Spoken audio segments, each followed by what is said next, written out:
que nos han quedado. Quizás el barbijo es lo más evidente que nos quedó de todos los protocolos que tuvimos que respetar durante los últimos 2 años. Por eso queremos saber en detalle en qué momento sigue siendo obligatorio y cuándo se transformó en una recomendación. Por eso estamos en comunicación con Gabriela Barbá, secretaria de Promoción y Prevención de la Salud, precisamente para que nos dé los detalles sobre esto. Doctora, ¿cómo le va? Buen día. ¿Qué tal? ¿Cómo les va? Muy buenos días para todos. ¿Cuándo debemos seguir utilizando el barbijo y cuándo no? Sí, debemos seguir utilizando el barbijo cuando estamos en el interior, ¿no es cierto? Con un alto número de personas, por ejemplo, cuando estamos hablando de espacios educativos, espacios laborales, espacios recreacionales, como pueden ser cines, teatros, en el transporte público, es decir, en aquellos lugares en donde estamos un largo tiempo con otras personas, en donde no siempre se puede garantizar que la ventilación sea la adecuada, esta ventilación continua y cruzada. Es obligatorio seguir utilizando barbijo y más en esta etapa del año en donde estamos ingresando a las temperaturas más bajas, en donde hay una alta circulación de virus respiratorios y como todos sabemos, costo-beneficio. El barbijo ha sido una de las medidas de salud pública más importantes para disminuir la transmisión del virus. Ahora, si estamos al aire libre y con el alto porcentaje de vacunación que tiene nuestra población, y por supuesto no estamos aglomerados, ¿no es cierto? Porque si estamos al aire libre, pero pegados uno al lado del otro, también es complejo. Entonces, lo conceptual es que estas medidas, en función de la situación epidemiológica actual y el avance de la vacunación, hay como dos distinciones. Una es si estoy al aire libre, sin aglomeración de personas, puede ser optativo el uso del barbijo, mientras que si estoy en espacios cerrados, con un alto número de personas por un largo tiempo, el uso del barbijo va a ser una barrera, como ya lo demostró, muy importante, para evitar que se generen brotes o un alto número de casos. Doctora, pensaba, después de la experiencia del barbijo en relación al COVID, ¿no debería transformarse en un elemento importante para poder prevenir otro tipo de contagios? Como usted decía, ahora hemos entrado en la época de muchos virus respiratorios, no sé, pasa que nos terminamos contagiando todos en esta época del año, sobre todo ahora cuando vamos a entrar en el invierno. ¿No podría transformarse en un elemento que utilicemos de manera cotidiana?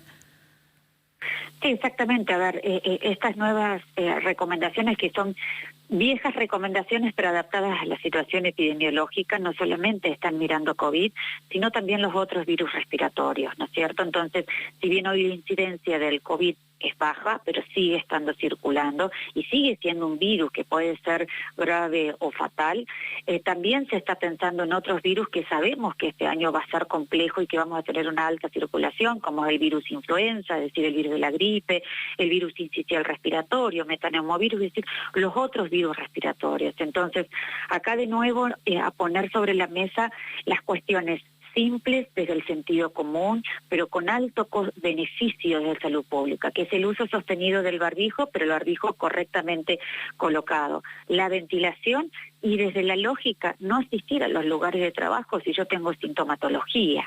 Entonces, no solamente si, aunque me dé negativo COVID, pero yo tengo sintomatología, yo lo mismo no podría ir a trabajar porque voy a contagiar a mis compañeros de trabajo o a mis compañeros escolares de los otros virus. Entonces, tal cual lo que vos decís. ¿Cómo le va, Gabriela? Jorge Cuadrado le saluda. A riesgo de parecer pesimista, pero por un lado me parece que con el uso del barbijo vamos a desaprovechar la oportunidad de que la gente lo use o que nosotros lo usemos porque sí, porque queremos usarlo y no porque es una obligación del Estado, una orden, una reglamentación.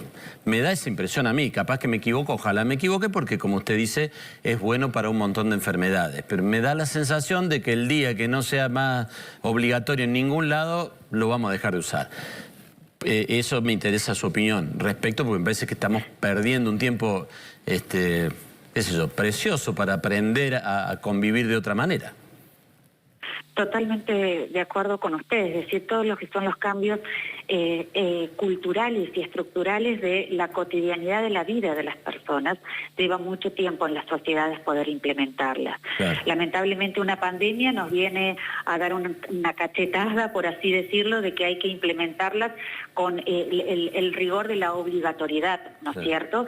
Entonces, sin embargo, ya después de 2 años de pandemia, después de tanto dolor que hemos pasado, yo creo que eso, que capitalizamos, que realmente es saludable y son buenos hábitos. El lavado frecuente de las manos, sin ninguna duda, es un buen hábito de salud pública. El uso de barbijo, sobre todo en lugares de alta conglomeración y en el interior. La importancia de la vacunación. La importancia de esto, tengo síntomas, no voy a trabajar. No me tienen que obligar a no ir a trabajar. Sería desde una lógica de salud pública. Pero Gabriela, puede ser, le pregunto, ¿no?, que estemos acostumbrados a incumplir la norma porque a veces la norma se pasa de la raya. O sea, yo me acuerdo en el principio, tocar las bolsas del supermercado podía contagiar, ¿no? Entonces, es como una exageración. Esto de usar el barbijo cuando uno va caminando solo en un parque, hay gente que ha sido sancionada por estar corriendo en un parque sola y no usar barbijo. Entonces, todas esas exageraciones, ¿no conspiran contra el cumplimiento de la norma? Por supuesto, pero tampoco hay que dejar de contextualizarlas cuando se aplicaban ese tipo de normas. Era un momento que no se conocía absolutamente nada.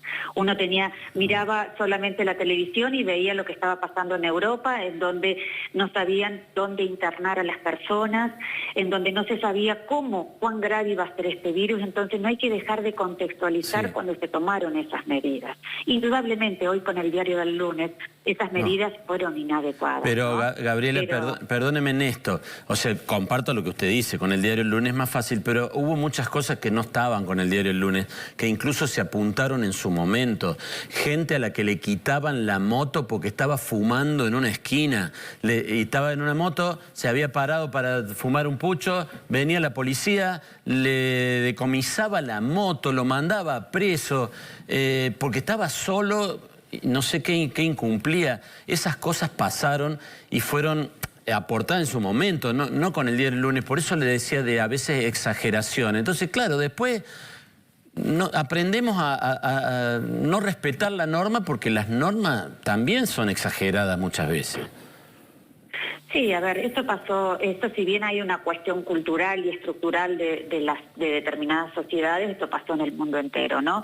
El hartazgo, las medidas, a lo mejor, como usted dice, desmedidas, pero yo vuelvo a hacer énfasis de que hay que contextualizar cada una de las medidas y hoy parece más sencillo, pero sigue siendo complicado, porque a mí me siguen preguntando, bueno, ¿estamos seguros que no vamos a tener un nuevo brote, no vamos a tener otra ola? ¿Cómo sabemos que estas vacunas van a funcionar ante las nuevas variantes?